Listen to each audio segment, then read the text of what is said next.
Discoveries like this are just pushing the envelope of what we know about ancient humans, and this discovery is certainly one of the big ones. This isn't a Hollywood storyline. This actually happened. In 2021, a team of archaeologists breached a hidden chamber on the Rock of Gibraltar and uncovered a time capsule so perfectly preserved that it rewrites the final chapter of Neanderthal existence. Bones resting exactly where they fell. Scratch marks from a trapped predator clawing at the walls. A single sea snail shell carried deep into the darkness by hands that went extinct millennia ago. And that's only the surface. Because the deeper these researchers dug, the more impossible the old story of the stupid, brutish caveman became. What they found underneath changes everything. Stick with me, because by the end of this video you will never think about Neanderthals, or about what it means to be human, the same way again. Let's set the scene. Gibraltar sits at the very bottom of the Iberian Peninsula, a narrow slab of British territory clinging to the southern tip of Spain. The rock itself is a massive limestone ridge that rises sharply from the Mediterranean, riddled with caves, fissures, and hidden passages carved over millions of years by water and tectonic pressure. On the southeastern face, at sea level, there is a cluster of 4 caves known collectively as the Gorham's Cave Complex. Gorham's Cave, Vanguard Cave, Hyena Cave, and Bennett's Cave. This complex is one of the most important archaeological sites on the planet. In 2016, UNESCO inscribed it as a World Heritage Site, the only one in Gibraltar, because it contains evidence of continuous human occupation spanning more than 120,000 years. That is a staggering number. To put it into perspective, the entire recorded history of civilization, every empire, every war, every invention from Sumeria to the smartphone, fits into roughly 5,000 years. The Gorham's Cave Complex preserves a story 24 times longer than all of that combined. But the real significance of this place isn't just its age. It is widely regarded as one of the very last refuges of the Neanderthals anywhere in Europe. While populations across the continent were vanishing around 40,000 years ago, small groups of Neanderthals appear to have held on here in Gibraltar, possibly surviving until as recently as 24,000 years ago. That would make them contemporary with the modern humans who were already painting the walls of Altamira in northern Spain. The implications of that overlap are enormous, and we will come back to them. But first, we need to talk about what was hiding behind that wall of sand. The story of the sealed chamber begins years before anyone set foot inside it. Professor Clive Finlayson, the director of the Gibraltar National Museum and one of the world's foremost experts on Neanderthal behavior, had been leading excavations at the cave complex for decades. In 2012, his team began a deliberate campaign to survey Vanguard Cave for passages and chambers that might have been blocked by natural processes. They weren't stumbling around in the dark hoping for a lucky break. They were methodically searching for exactly this kind of sealed space. It took 9 painstaking years of excavation before the team broke through. The blockage wasn't a collapsed ceiling or a pile of fallen rocks. It was a dense plug of ancient sand, compressed and cemented over tens of thousands of years, sealing off a 13-meter-deep chamber at the very back of the Vanguard Cave. Based on the age and composition of that sand layer, the team determined that the chamber had been completely isolated from the outside world for at least 40,000 years. Nothing had gone in. Nothing had come out. The air inside was still. The darkness was total, and the floor was a museum frozen in deep time. Finlayson himself described the moment of entry as one of the most extraordinary experiences of his career. How many times in your life are you going to find something that nobody's been into for 40,000 years? He said. It only comes once in your lifetime, I think. When he crawled through the narrow gap into the chamber, he was met by massive stalactites hanging from the ceiling. shattered rocks from ancient earthquakes, and then, scattered across the floor, the first clues of a world that hadn't existed for millennia. The initial inspection of the chamber floor revealed something immediately strange. There were animal bones, but not from just any animals. The team identified the leg bone of a lynx, vertebrae from a spotted hyena, and the wing bone of a griffin vulture. These are apex predators and high-level scavengers, species that do not normally occupy the same space together. Their remains lying side by side in a sealed chamber raises profound questions about what was happening in this cave before it was closed off from the world. Then there were the walls. Deep scratch marks, 6 or 7 parallel gouges, were carved into the cave surface by the claws of an unidentified large carnivore.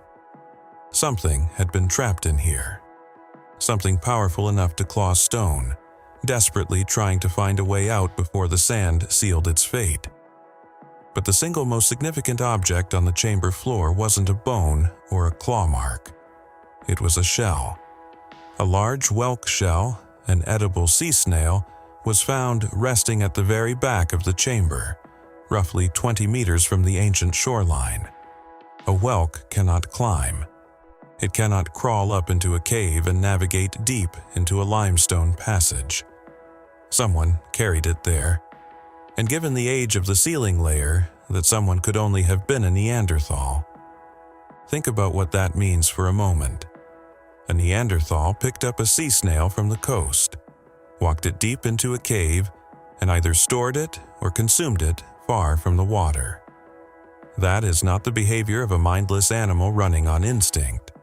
That is deliberate planning, resource management, and foresight. That single shell cracks open a window into a mind far more complex than the traditional narrative ever allowed. The sealed chamber was extraordinary enough on its own, but it was what the team found beneath it, in the deeper sediment layers of Vanguard Cave, that truly stunned the scientific world. In 2024, an international research team announced the discovery of an engineered hearth approximately 60,000 years old. This was not a simple campfire. This was a purpose-built chemical manufacturing station. The hearth was a circular pit-like structure with 2 distinct channels and a thick wall lining, designed to heat plant material in a low-oxygen environment, a process known as pyrolysis. The Neanderthals who built this hearth were using it to produce plant tar, a sticky, gluey substance created by slowly cooking resin from a Mediterranean shrub called gum rock rose.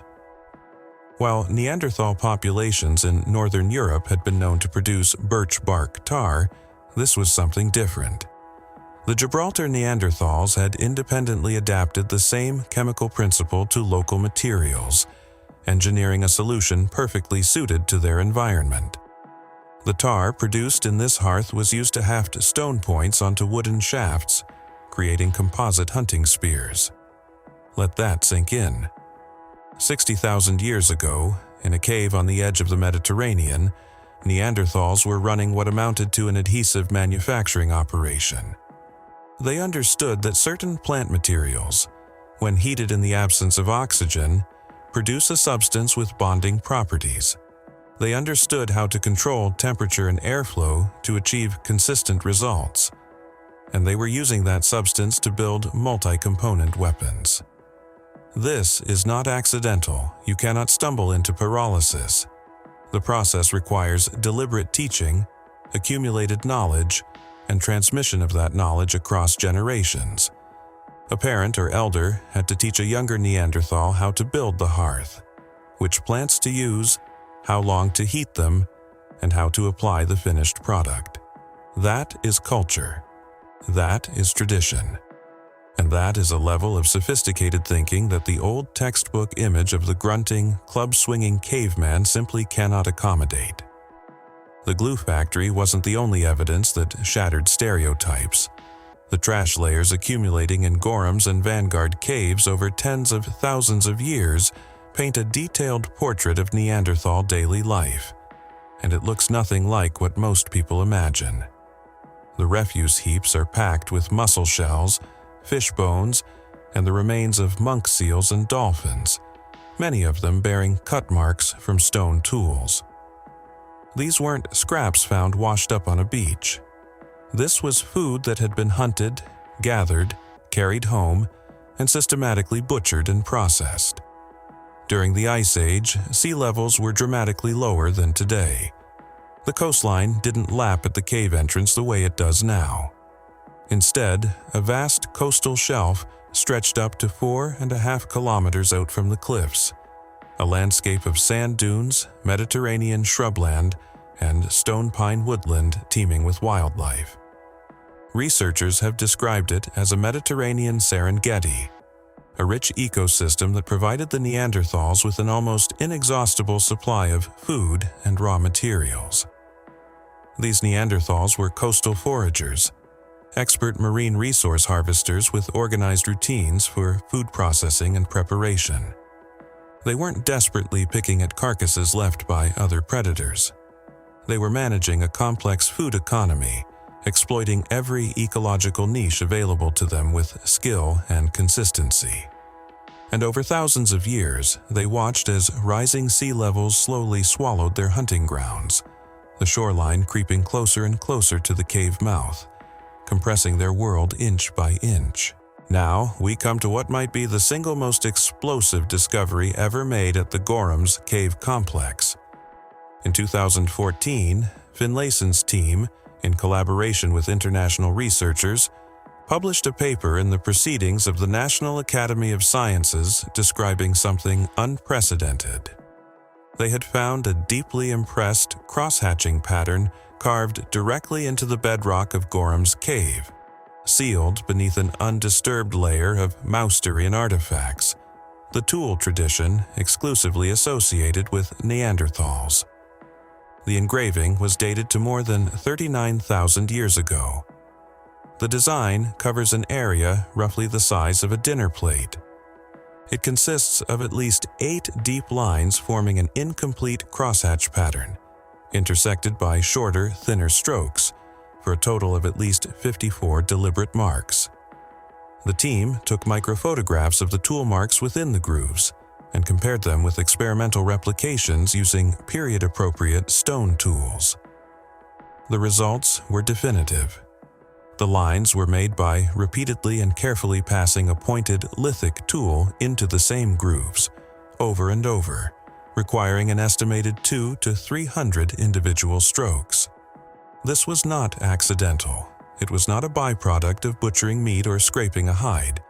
It was a purposeful, abstract design. This is a seismic finding. For generations, the creation of symbolic and abstract art was considered the exclusive domain of Homo sapiens. It was the bright line that supposedly separated us from them. Modern humans painted caves, wore jewelry, thought in symbols. Neanderthals, according to the old model, did not. The Gorham's cave engraving demolishes that boundary.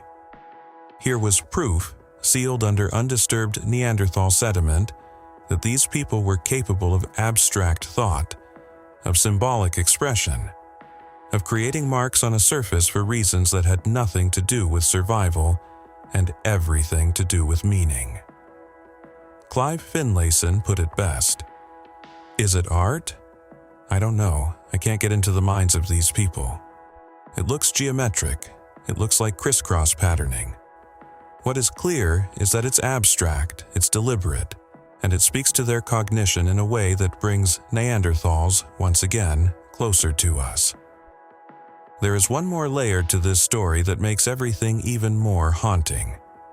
The artifacts recovered from the Gorham's cave complex suggest that Neanderthals may have survived here in Gibraltar between 33,000 and 24,000 years ago. If those dates hold up, it means some Neanderthal populations persisted for as long as 16,000 years after the species was supposed to have gone extinct. That is an almost incomprehensible amount of time.